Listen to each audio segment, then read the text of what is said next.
Welcome to the New Jersey Morning Show. I'm Mike Favetta. And I'm Cara DeFalco, and you guys know nothing in New Jersey ever really takes a break, and that includes pop culture. Here to give us the latest tea is entertainment and pop culture expert, David Correa. David, thanks for joining us.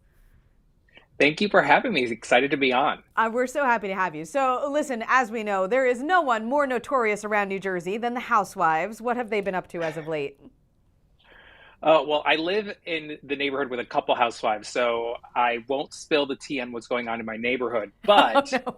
the the premiere of Housewives is not till May 5th. The trailer already dropped. It looks like there's some changes in dynamics. Jackie Goldschneider, who was a full-time housewife and is now a friend of on the show, has switched alliances to Team Teresa, which is pretty interesting. And Teresa seems like she's going to take center court as always. They're going to highlight some marital troubles and some financial issues around her husband, Louis.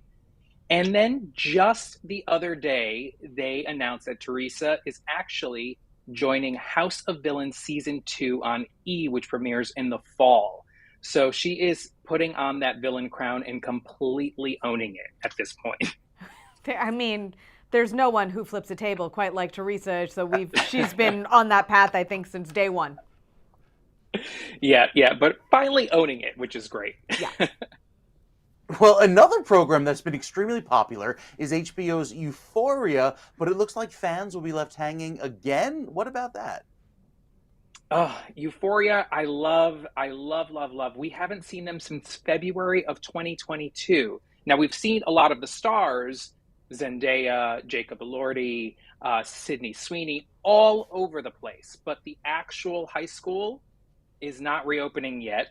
They have delayed once again, already been delayed because of the writer's strike. They had delayed because Angus, who was a star of the show, passed away suddenly late last year. And now they have seemed to delay it again. It looks like there will be a time jump when they eventually come back to us. And HBO and the creators of the show have committed to bringing the show back full force. We just don't know when that is. Fans are going crazy. We want to know what's happening with the cast. We want to see the full development of these characters. And we just want more Zendaya, really, at the end of the day.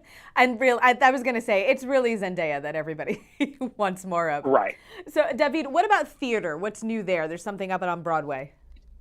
Yes, I just saw this the other day. I am absolutely obsessed. Everyone has to go see this. It's called Lempicka. It stars Eden Espinosa as the title character. You have Beth Lavelle, who is an icon on Broadway, and you have Amber Iman, who plays the secondary lead in the show.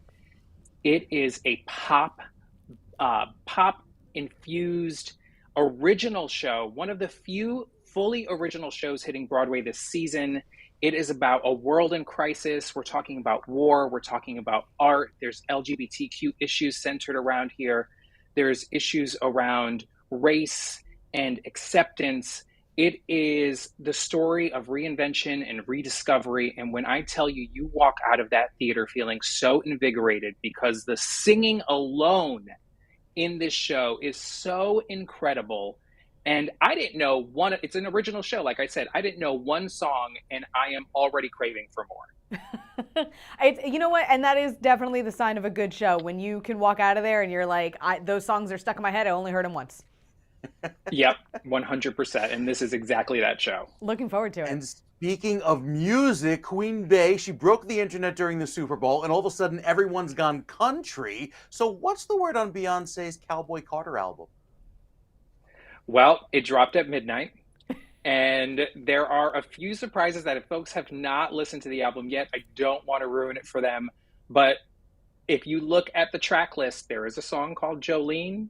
There is a song called On the Run Part 2. So you can expect that she's going to have plenty of cameos. She is, through this Renaissance experience, we're moving into Part 2. Part 1 was obviously this past summer and the year before that. Part 2 is devoted to country music, but all styles of country, the roots of country, the Black community and their influence in country, the indigenous community, their influence on country. You're going to hear pop country. You're going to hear so much. She said herself, this is not a country album. This is a Beyonce album. And we're getting exactly that with this new music.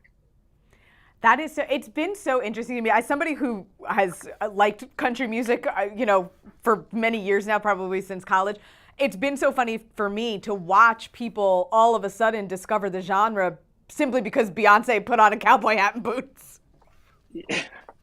Yeah, I mean, she has that power to wrangle people in. Quite literally, quite literally. David Literally. Correa, thank you so much for keeping us up to date. We always appreciate it. We hope you have a great weekend. Thank you. Take care, y'all. Always something to chit chat about, but I really that last one with Beyonce has floored me these last few weeks. I was like, I've been country before country was cool. Yeah, but it seemed to take over the airwaves, especially with many places and many stations that do not play country whatsoever. And if it's not a country album, it's a Beyonce album. Okay, maybe that's why. That may well be it. I'm interested to I haven't had a chance to listen to the new album yet, but I'm interested, and I like that she went back to the roots of it, to how the African community has impacted country music. That'll be interesting to see. I like that kind of anthropology of art sort of a thing. It is, especially with all of the fun things that go along with it. Yeah, absolutely, absolutely. All right, guys, this is the New Jersey Morning Show. You can follow us on social media @ONNJ and join the conversation anytime.